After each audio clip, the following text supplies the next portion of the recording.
Hello everyone and welcome to the One Stop Co-op Shop. This is Colin and today we're going to do a playthrough of Robinson Crusoe, doing the 18th edition? I don't know how many there are, but this is that new box. I ended up getting that because the components are nicer and I decided to pick it up because it also works with the expansion, the Mystery Tales. So what we're going to do today is we're going to play Robinson Crusoe the basic way of playing, but I am going to use one of the two new scenarios from the Mystery Tales that you can play one off. It's called Hunting Convicts. It looks super cool.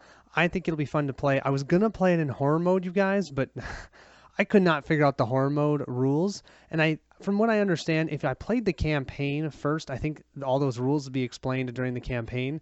But I just couldn't figure it out. And I decided, you know what? I really just want to play the base game. It's fun, but I'll use one of the new scenarios. So what we'll do here is we'll go ahead and set up the game in this video. If you want to jump right into the playthrough, check out the next video in this playlist. Otherwise, hang out with me here and let's go ahead and set up Robinson Crusoe. If you're in the mood for pain and suffering, yet still a lot of fun adventuring, this is the game for you. Let's do it. Robinson Crusoe is a scenario-based game. I have chosen the Hunting Convicts scenario. You'll make sure you want to grab the sheet for that specific scenario. There are, I think, 8 or 10 in the main box and another 2 in the expansion that you can play as one-offs, as well as in the expansion there's a campaign of 5 connecting stories as well. The storm raged for days. You were working on the prison ship HMS Commando, holding many of the most ruthless inmates imaginable. With every passing moment, the crew was losing morale, and the cargo grew restless. Finally, the prisoners snapped, broke free, and rebelled against the crew. The ship sank as the battle raged on. You are the last of the crew to have survived.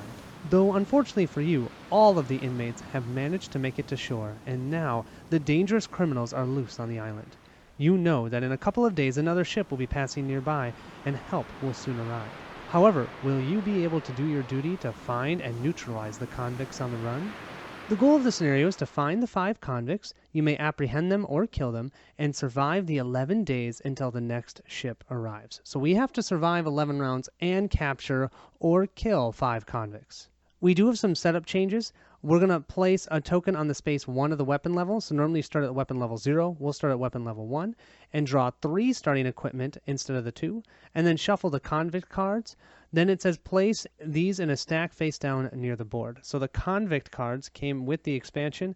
They look like these. I've just shuffled those up and they'll be on the side of the table that we will draw when we try and find or fight convicts. We do have some special rules here. It says after fighting the convict, you may apprehend them or kill them. If you decide to kill the convict, discard 1 determination, get -1 to your fight level, and you'll reduce the morale by 1.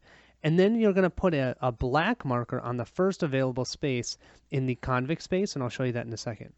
If you decide to apprehend the convict, put a blue disc in the first available space in the ascending order. And then what you need to do is those apprehended convicts, you're going to have to guard them and feed them every day. Here you can see the 11 rounds we're going to have to survive through while also trying to find those convicts. We'll roll these special weather dice, or I guess I'd consider it still a weather die, at the specific rounds. So at the end of round 5, 7, 8, 9, 10, we're going to roll 2, and 11 we'll roll the white die. Here we have where we're going to track the convicts. So if we decide to apprehend a convict, we'll place a blue marker here. But then if we have 1 to 3 convicts, we have to use an additional food each round because they're going to be hungry. If we end up killing them, we'll use a black marker like so. And that just means we're denoting that we have the 5 convicts, but we don't have to feed them or we don't have to guard them. You're also going to see that once we have convicts, it states that each round a player must guard the convicts. They must spend 1 of their workers on the guarding pawn space. With the second pawn, the player can only perform build, rest, or camp actions. Finally, if ever we can't feed one of the convicts, they are going to die. And then when they die, we get -1 to our determination, -1 to our weapon, and -1 to our morale. With our discovery tokens, if we see any of these, we'll just go ahead and read them. I might not even find them. But if we find those symbols, we can get these benefits. It is also important to note that we have effects when we reveal a tile that has a totem or a camp token on it. What we're going to be doing is we're going to be placing these number tokens. Now you're going to see I have some pretty cool number tokens. I actually just got them from BGG.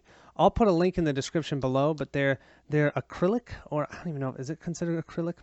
Regardless, they're not cardboard and they look awesome. You're going to see all of my components have been upgraded, and I'll put a description in the link below if you're interested in buying them. We'll read this section when we explore a tile that has these symbols. Just know that when they do, we're going to have to place numbers on them, and then we're going to have to do certain things. Finally, our scenario sheet notes that when we reveal one of the event cards that has a book icon, the first player must discard one determination. If they don't have a determination, remember, there's that deterministic rule. If ever you have to discard determination and you don't have that, you take it in wounds instead. We also have two specific inventions that we can build on our own. We have a cage. If we build a cage, then we don't have to guard the convicts. Also, if we have torches, we can ignore certain effects while we're dealing with the totems, and yeah, you'll see how that works during the playthrough. But we can build these. Up here, it's just denoting what we need to have in order to build them. So here we'll need to have rope and 2 wood. Here we need to have 1 wood, 1 fur, and the fire needs to have been created as well. Next, we'll go ahead and pick out the characters we're going to play. I'm going to use the 4 basic ones that come in the box, the base game. That's the carpenter, the soldier, the explorer, and the cook. Each one is double-sided, so you can have it be a male or you can have it be female if you'd like. I'm doing the male for the carpenter. You'll choose 2 worker pawns, and you can see they're actually even double-sided. Now, you will have to put a sticker on those, by the way. We all have special abilities, but I'm not going to read those to you now because we don't have any determination. When we gain determination, we can look to see if we want to use these abilities at that point. But you'll want to go ahead and grab your health token. What's important here is whenever you pass one of these spots that has an arrow, that means that the morale of the entire group is going to go down because you're taking so many wounds. So you'll want to make sure to manage that, and if you go over those, hopefully it's not at a time when it's going to start causing real issues. Each character also has an invention that's in their mind specifically, and you'll see which one it is over here on the right-hand side of the board. So we have the snare for our carpenter. If the rope is already built, our carpenter and only our carpenter can build this snare. And when he does that, he would then gain 2 determination when he does it. Because he's like, yes, something that I thought of is working. Our next character is the soldier. Our soldier's invention is the spear. Kind of makes sense. Gives +3 to our weapon level. I'll take that. We then have our explorer. Our explorer's invention will be a shortcut, which will allow us to potentially collect resources from an adjacent location. Super cool. And if you look here, she can take a lot of wounds before getting the first morale down, because if she's out exploring, she's going to get cuts and wounds all the time. She's not going to tell the team about it.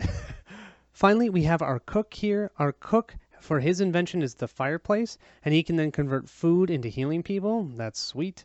Also, I have this cool looking token that came with all of the upgraded tokens, and I've decided to use that as our first player token.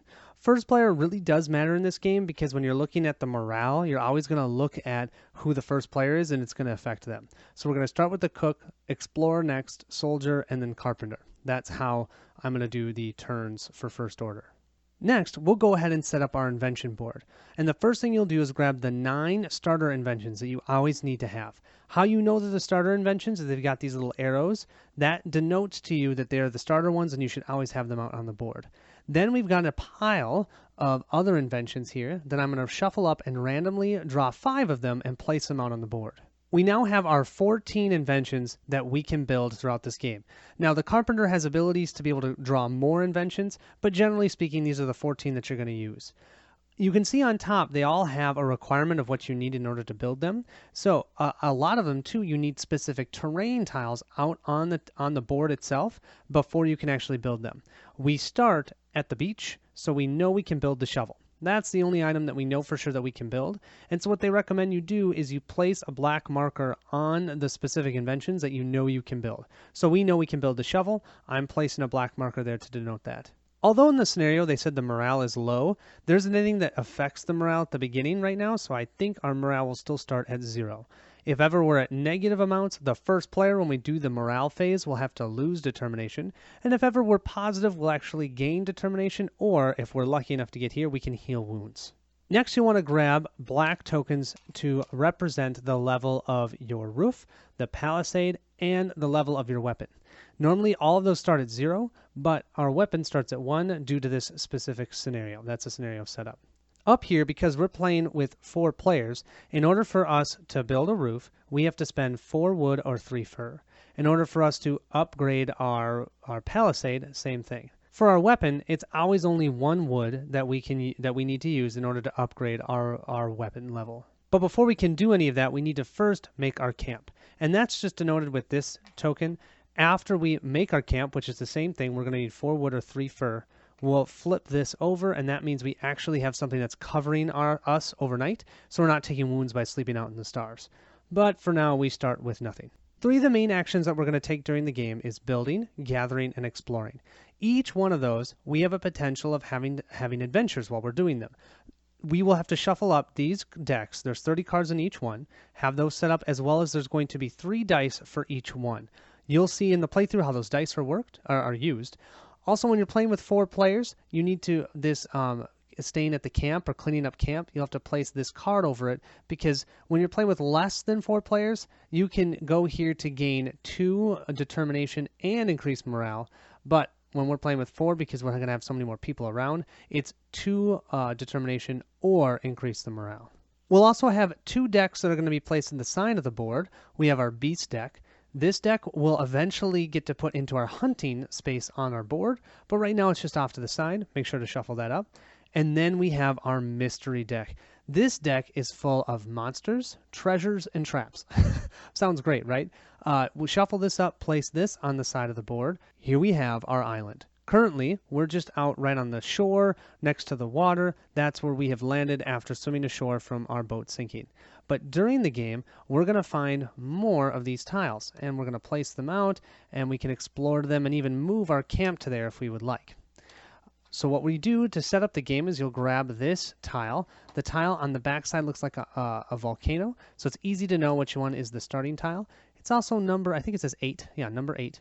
The rest of these, there are 10 other ones. Shuffle them up, and you're ready to go. Now let's go ahead and choose our 3 starting items. Normally, you'll only start with 2 of these, but this scenario, you start with 3. Each of them have 2 uses, and they do multitudes of different things. So I'll shuffle them up and randomly grab 3. Fortunately, when we were swimming ashore, we were able to grab some extra biscuits, so we have a little additional that we can eat.